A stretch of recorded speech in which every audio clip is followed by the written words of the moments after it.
Welcome to the Bending the Bracket podcast. Here are your hosts, Ben Madison and Lane Smith. What's going on, everybody? Welcome to Bending the Bracket. My name is Ben Madison, your host. We're so happy you're with us today. What a great weekend of football. It was insane. I just have to say something, okay? If you're one of these I'm not watching people, I don't get you. I have nothing against you. I see your point of view to an extent, but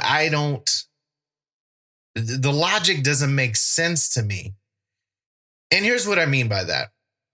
If you're a fan of football, specifically the NFL, or football in general, if you're going to boycott the NFL and the NBA and Major League Baseball because they had some opening tribute on the back of the mound, it's going to trickle down. So if you're waiting for college, I can tell you right now that the players are going to kneel. And if that's going to bother you, then don't watch that either. I don't know what to tell you. Take up sewing. I don't know. So this is not to ridicule your beliefs. If you're not watching, that is your right. You can stand on your head sideways for the national anthem for all I care. You can cry, you can kneel, you can whatever you want to do. And that's why we have a free country. So you can do whatever you want to do. But the idea that you would rob yourself of the entertainment, the joy, the absolute brilliance that was the NFL yesterday, it boggles my mind. And if you're boycotting now, I can tell you you're missing one hell of an opening to the 2020 NFL season. From the 1 o'clock Eastern kickoff till almost midnight Eastern time, there was action, drama, and excitement. If you watch the national opening game between the Cowboys and the Falcons, that game was a roller coaster ride for almost 4 hours. The most improbable comeback victory happened. And whether you hate or love the Dallas Cowboys, you watch the Dallas Cowboys. And so that either pissed you off or that made your day. But either way, it was entertainment at its highest value. Then you go to Los Angeles and you see the kid, Justin Herbert, come out of nowhere, learn he's starting around the time of the coin toss. And he plays a brilliant game. He goes toe-to-toe with Patrick Mahomes, who's the most talented player at quarterback we've ever seen. He goes toe-to-toe with Pat Mahomes. And yeah, they lose the game. But the kid didn't know he was starting. And to see that, to see another young star coming up, and Anthony Lynn, if you go back to Tyrod Taylor, you should be fired immediately. I don't know what else to say. Anthony Lynn should be fired on the spot if he starts Tyrod Taylor next week. Because the kid can play. And the kid sparked the team. The kid sparked the locker room. They went toe-to-toe with the world champions. And they should have beat him. And the kid played a great game. Great game. That was your second dose of entertainment for the day. And then the nightcap, the one I was waiting for all week long, Patriots at Seahawks. Not only did that game not disappoint, not only did it live up to the hype, it exceeded the hype. 3 seconds left in the game. Patriots with the ball on the Seattle 3. Down 35-30. Can Cam get it in? Is he going to run it? Is he going to pull it back and throw it? No one knew. The whole game came down to one play. Between two elite teams, Cam gets stuffed at the goal line, and that's your wrap on 11 straight hours of entertainment, of amazing football, in a league that's week to week, in a league that we never know what's going to happen. We think we can predict it. It's a crapshoot. We just don't know. So if you're going to rob yourself of that because of what happens before the game starts by people who may have a different perspective than you, then you go right ahead. And this is not political. You think everything's political. This is not a political opening to my show. This is a simple question of, why are you robbing yourself of 10, 11, 12 hours of entertainment on a Sunday? And what are your thoughts on that, Lane? Yeah, I agree with you to an extent, but I do understand the other side of it. I understand the people that are boycotting that have a problem with what's going on, as I understood with the NBA and Major League Baseball. It is, in a sense, it is political to these people, and I get it, because I haven't watched the NBA much at all. I haven't watched any Major League Baseball, which for me is really something, because I do have a strong disagreement with what they're doing. The difference for me is football in the fall, as a friend told me, is normal. Football in the fall seems normal. In a year that's been anything but normal, Sunday afternoon, watching football is completely normal, and that is what I need in my life. So I have paid more attention to the NFL than I have in basketball or baseball this year and through the first 2 weeks. And it's been a really exciting 2 weeks. Now, furthermore, I would say that the majority of teams that I've watched, and I've watched a fair share of teams, majority of these teams are standing for the anthem. So if your only issue is that they're kneeling for the anthem, majority of these teams are not kneeling. You may have one or two that are kneeling, but the majority of these teams are standing, they're linking arms, and they're in unity showing respect for the flag. So I don't understand if that's the issue. Why are you still boycotting? Because that's not what's happening. What you think in your mind is going on has not been what I've observed. There are teams that have gone in the locker room. There are teams that have done other things, but most of the teams I've seen have stood up and shown respect for the anthem. So if that's your only disagreement, it's time to come back and watch, because there's not an issue. Yeah, and that's the whole thing, is that it's a personal decision.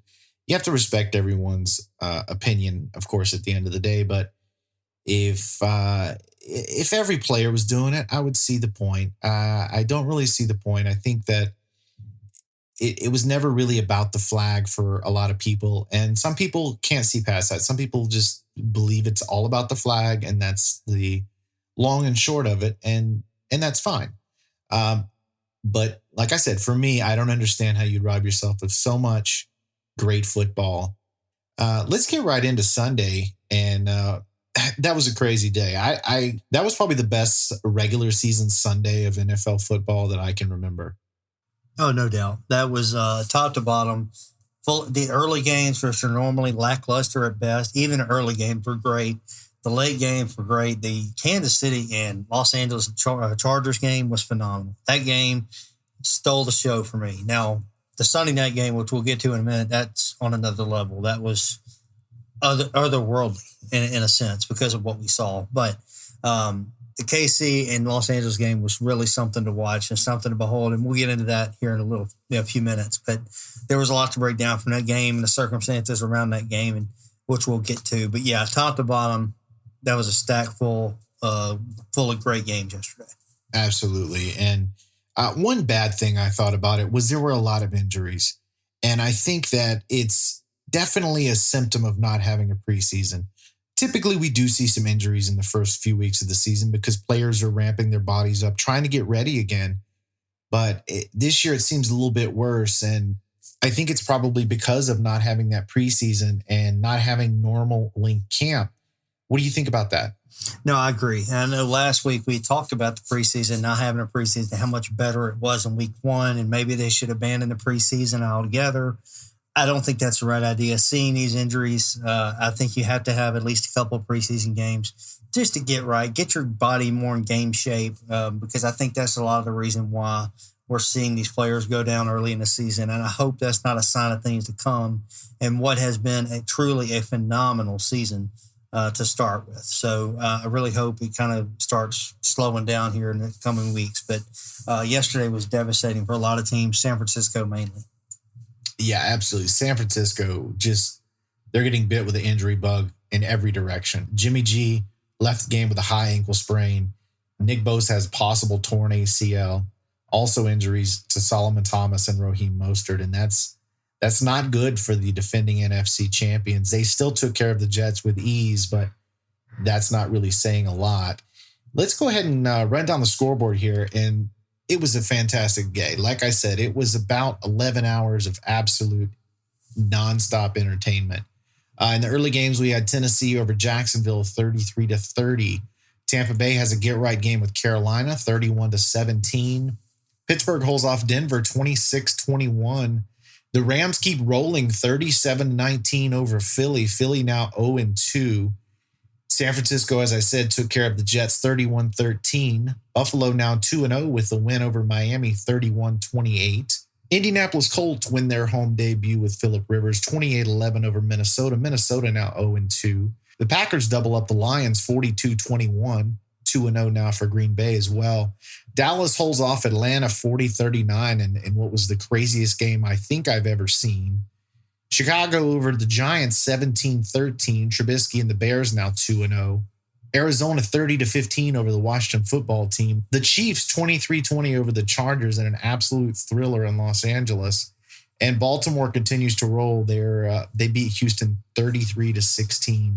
Tonight, of course, we have the Saints at the Raiders. The Raiders opening in Las Vegas. That should be a fantastic game. Yesterday, I don't know that I can find the words to say how great yesterday was. I want to start down in that wild game in Dallas where I don't know how the Falcons just keep inventing ways to lose. It's crazy. This one almost made the Super Bowl look amateur when they blew that one. Lane, what were your thoughts when you just saw this game from beginning to end? I mean, it was wild.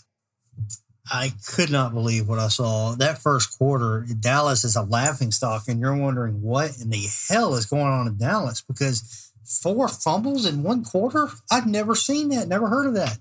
And I couldn't believe what I was watching. Because last week you saw a completely different team in Dallas. They looked good, they looked balanced, they looked poised, and this week, it just seemed like all the wheels fell off. And then somehow, after the break, they pick it up, put the pieces back together, and they get a last-second win. That was unbelievable.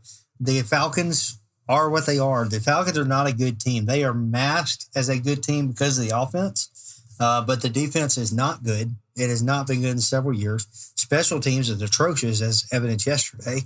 And the offense is aging. Julio Jones is not getting any younger. Matt Ryan is not getting any younger. They still don't have much of a running game. So I think Dan Quinn he's not long for this job. I think this is definitely his last year if he makes it a full year. Blank, I don't think is in the habit of switching coaches midseason, but Dan Quinn may not leave him much of a choice after starting at 0-8 last year, finishing strong, and then coming out 0-2 out the gate this year.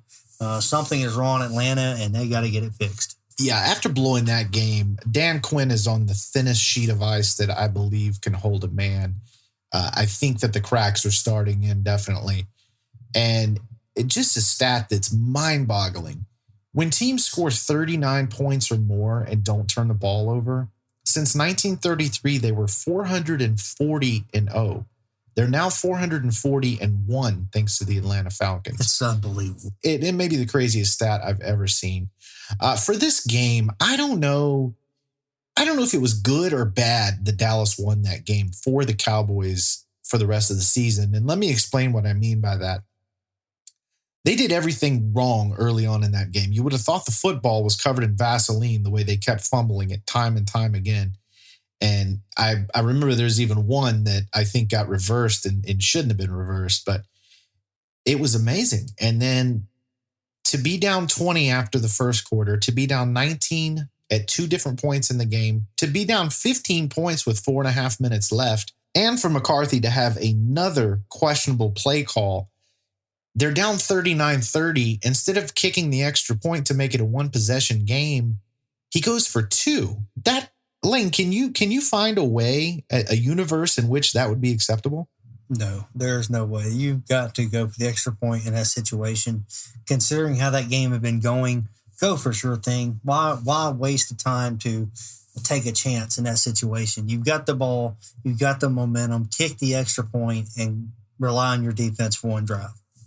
Yeah, to me, there was no excuse for that. And I thought that his week 1 coaching was questionable, but yesterday definitely took the cake. When you look at Fossil's special teams calls on the fake punts, they just put their defense in bad position a lot of the game yesterday. And while their defense didn't play well, they played okay considering all of the times they were put on short fields. I could spend 30 minutes going on John Fossil. What are you doing? I've never seen a special teams coach take that many chances on a 4th down. Just punt the damn ball. Exactly. I know you're playing from behind. I know, but just punt the ball. If you've missed it one time, don't come back out and do it again. Just work on it in practice. You want to do it the next week, fine. But to do it multiple times in the same game made absolutely zero sense. The special teams, to me, is a mess, and Fossil's got to get it fixed. And they were a terrible special teams football team last year, and so they really can't go anywhere but up. I feel like this new coaching staff, to an extent, almost has a lot of pressure to be so anti Jason Garrett's regime that they're taking too many chances. They're going forward on 4th down more than they should. They're trying to be too analytic and too flashy. And at the end of the day, you just got to line up and play football. And a fake punt is great if there's an element of surprise, to which there was none yesterday. Typically, you will check out of a fake punt when you see the formation of the return team, and they didn't do that. So they had no business winning this football game. I don't know how much good it does for them moving forward, because unless they correct the reasons in which they were down double digits throughout this ball game, they're going to find themselves there a lot more this year. Now, the one bright spot I would say for Dallas is Dak Prescott played a hell of a football game. He was 34 of 47, 450 yards. 3 times he took it in on the ground himself, and 1 passing TD. He did have the fumble in the first quarter, but no picks. So to me, this was maybe his best game as a Cowboy, possibly with the exception of the playoff game against the Packers his rookie year in the divisional round of the playoffs. What did you think about Dak yesterday? I don't say this a lot because I've been one of Dak's biggest critics, and I'm sure that will continue. But for today, that was the best game I've ever seen him play. He was exactly what the Cowboys needed him to be. He was exactly what a $40 million quarterback should be. When your defense is down and beat up the way the Cowboys is, they're relying on you. You got to put that team on your back, and you got to go and get that win. In a close game, in your home opener, Dak did exactly what he needed to do. The first quarter, the fumbles, I think he had one that maybe had been his fault. But other than that, he played a great game, and I don't think he had any interceptions, which is unbelievable. Dak Prescott was a $40 million quarterback yesterday, and he needs to do that for 16 weeks. Yes, he does. He's throwing the ball better this year to me. Last year, he looked better than the year before. So his mechanics are progressing. His knowledge of the game is progressing. He looks like he's put on at least 5 to 7 pounds of muscle. His arm looks a little stronger to me.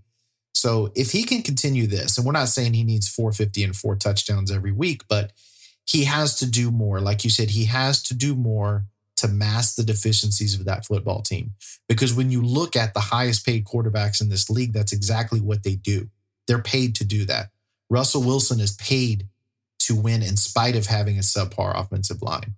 Deshaun Watson is paid to win despite having a subpar offensive line and a questionable defense, not to mention a very sporadic head coach.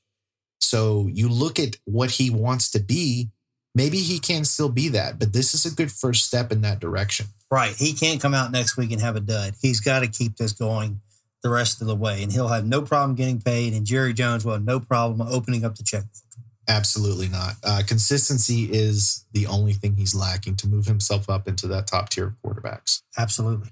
So Cam Newton last night, to me, was amazing. That's the best I think he's ever played in the NFL. He won the MVP in 2015, so you could say he played like that.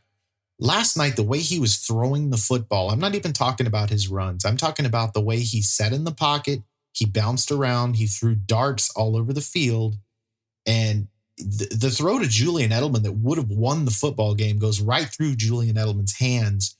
And, while you can say he threw it too hard, I mean, you're Julian Edelman. You got to have that football. You played in so many big games in your life.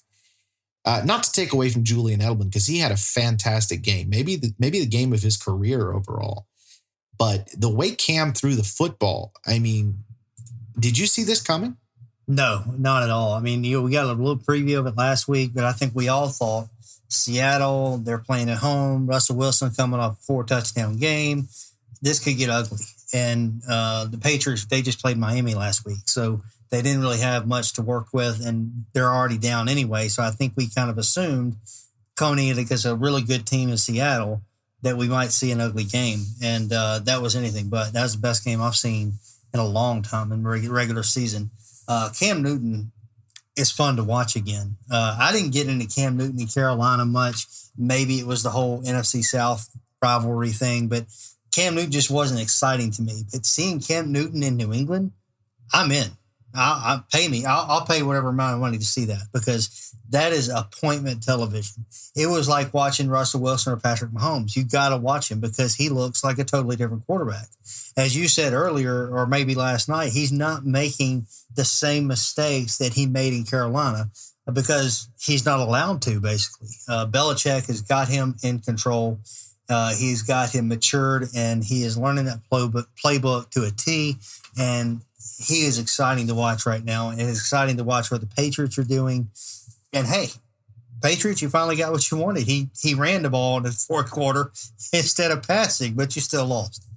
Yeah, that was an interesting play call to end that football game. And at 35-30, 3 seconds left, one last shot to get it in. They decide to let Cam keep it. And look, there was a great play on that ball. I think that he may very well could have scored. It's just that I think they went to that play maybe one too many times. Seattle knew it was coming. They had a perfect coverage to defend it, and they did. Absolutely. So I don't think that takes away at all. Here's my thing. I don't think if Cam scores or doesn't score there, yes, it counts as a loss versus a win, but they play in the AFC East, so they're going to win that by November anyway. You can argue Buffalo is going to give them some trouble, but I don't think they will. Plus, when you look at the way the Patriots typically start, it's very common for them to have a very subpar September. 2-2, 3-1. They almost treat it as an extension of the preseason, especially this year when there is no preseason. So the fact that they're already competing on the road with arguably the top team in the NFC is crazy to me. And Cam is in mid-season form after 2 weeks. And I said on the last show, you're going to have your times when Cam Newton will break out and throw the ball for 300 or 400 yards. That's exactly what happened last night. You have to say that Belichick won the divorce between him and Tom Brady. Oh, yeah, there's no doubt. Yeah. And Tom Brady, in my opinion, is washed up. I know that's sacrilege when you're talking about the greatest to ever do it, the most accomplished to ever do it. But when you look at him in his last 10 starts, including the playoffs last year, he's 5-5 with 13 touchdowns, 7 interceptions.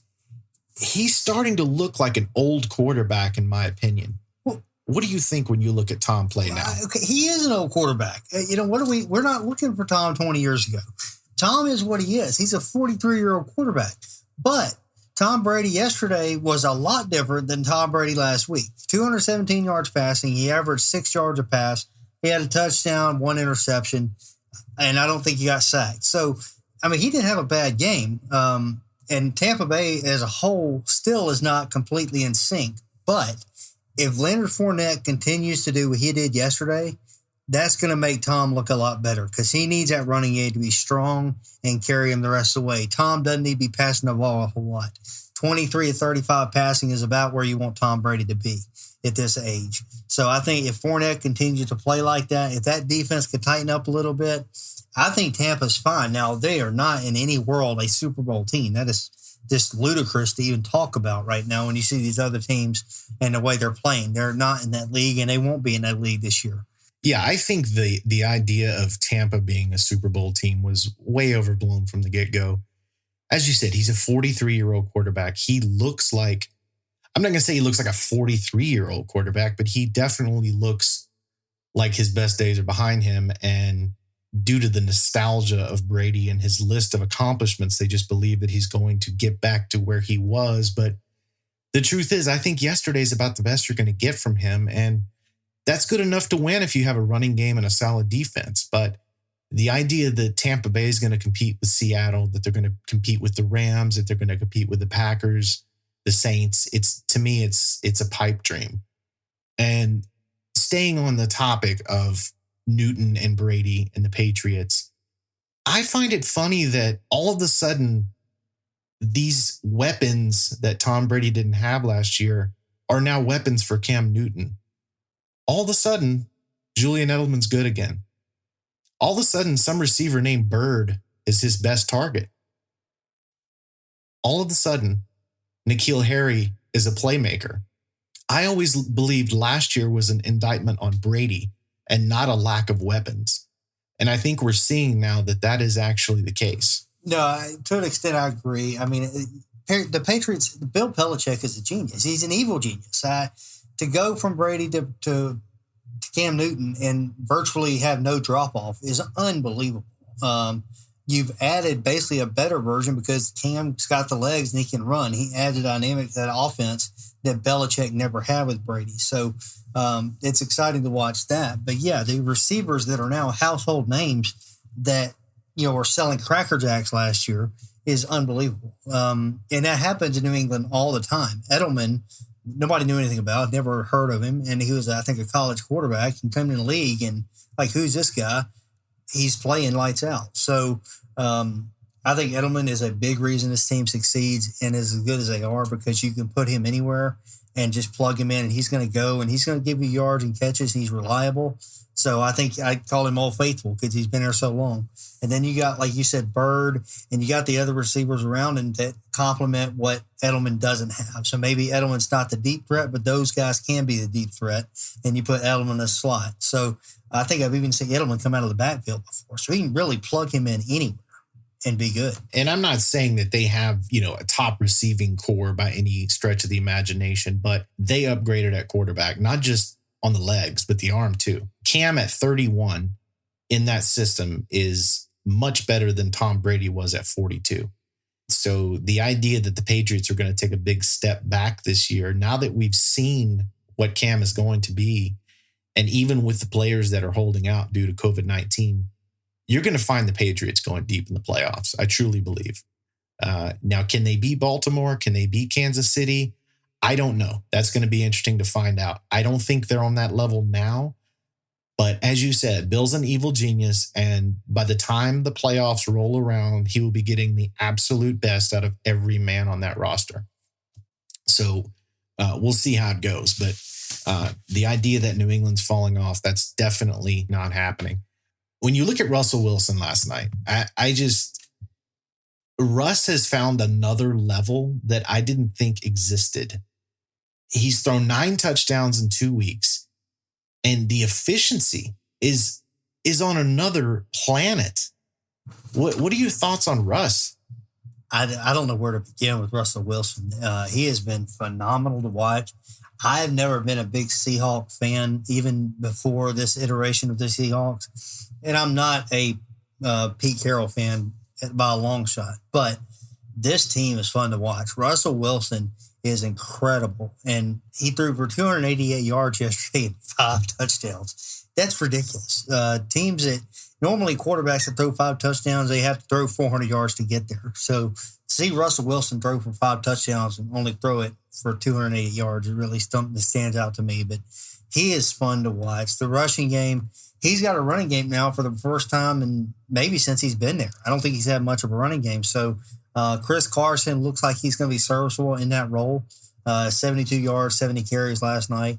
So I think he's got a running game he can rely on, and it kind of makes him more at ease and puts a little less pressure on him because teams have to defend the run, at least to a certain extent. So he has been exhilarating to watch last week and this week, and I can't wait to see what they do next week. Week to week, he is going to be must-see TV. And last season, they suffered cluster injuries at the running back position right at the end of the season, and they still almost win that tough NFC West. And just when I think Russ can't take it up a notch, he does this year.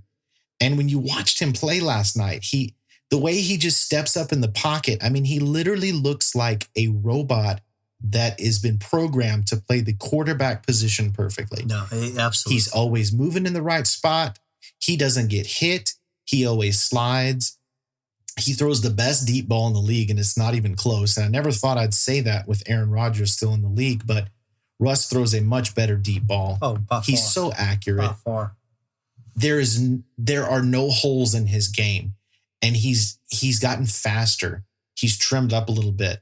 So he not only makes up for a subpar offensive line, you don't even think about the offensive line with Russ because he's constantly moving, and he's going to win the MVP this year. I unless something happens it's a catastrophic injury or something. If Mahomes keeps doing what he's doing down there in KC, he might have some competition. But yeah, Russell Wilson looks. Yeah, it's going to be great. I mean, you're going to have a lot of great MVP candidates this season, and we'll see. We're only 2 weeks in, but overall, it's been a great 2 weeks so far. No, you're right. This has been a fun 2 weeks, but Seattle has been fun to watch.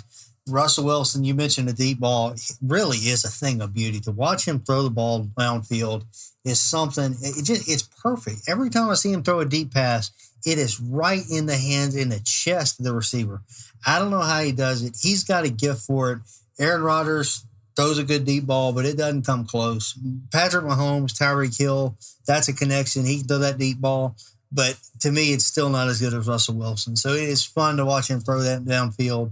And Russell Wilson, the key is he doesn't take a lot of hits. Even a subpar offensive line, he does not take a lot of hits, and it's going to enable him to have a good long career. He's just a joy to watch. Last night, that game, I can't get over that duel that those two quarterbacks had. Newton and Wilson was a treat. Next week, we get to see Wilson and Prescott, which could also be a treat. If Dak plays the way he did this week, next week, they're going into Seattle. If you've got to play in Seattle, this is the time to do it because you don't have the 12s. And to me, that is a big disadvantage for the Seahawks, who have traditionally relied on that as an advantage. So these teams that have to go out there, it's going to be interesting to see, but it's a big break they're catching. Yeah, and we'll see what they do. And we'll get in deeper in this game later in the week. At first glance, I think it could be a good game. It depends on what Cowboys team shows up. I'm going to tell you something. If that Cowboys team from the first quarter shows up next week, this game is 65-0. I mean, this Seattle team is not playing around, and they are going to score points and score points fast, and Dallas has got to be able to keep up. Yeah, and we'll see what McCarthy's made of, because if that team comes out and starts sloppy again, then we're going to know that it really wasn't a Jason Garrett problem. But I do think that he'll be able to kind of clean up those mistakes as they progress in the season. Hopefully he'll be able to clean that up, and they'll be a little bit better as far as being a buttoned-up football team. Now we're going to look back at a couple of our picks from Friday in our new segment that we call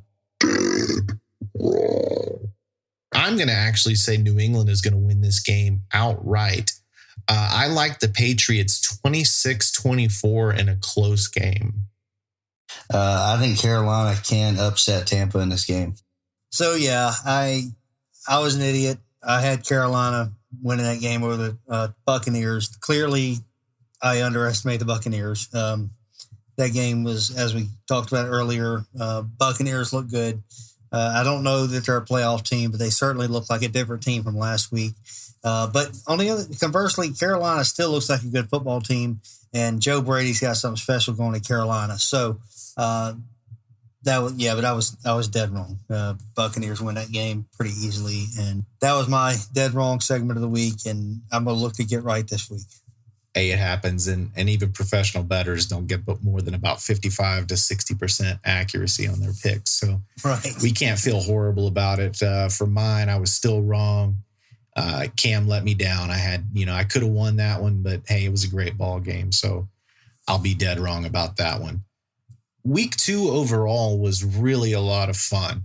Yeah, no, week 2 was great. A couple of things we didn't get to, but I wanted to mention what's going on in Buffalo. I didn't think this team would be near what we've seen the first couple of weeks. Josh Allen is dialed in. He's throwing for 400 yards. Where'd the arm come from? We knew he could run, but we hadn't seen that kind of arm from him and since he's been there. So I don't know who this new Josh Allen is, but I'm here to see that because he has looked really good in the first 2 weeks, and he's got Buffalo rolling.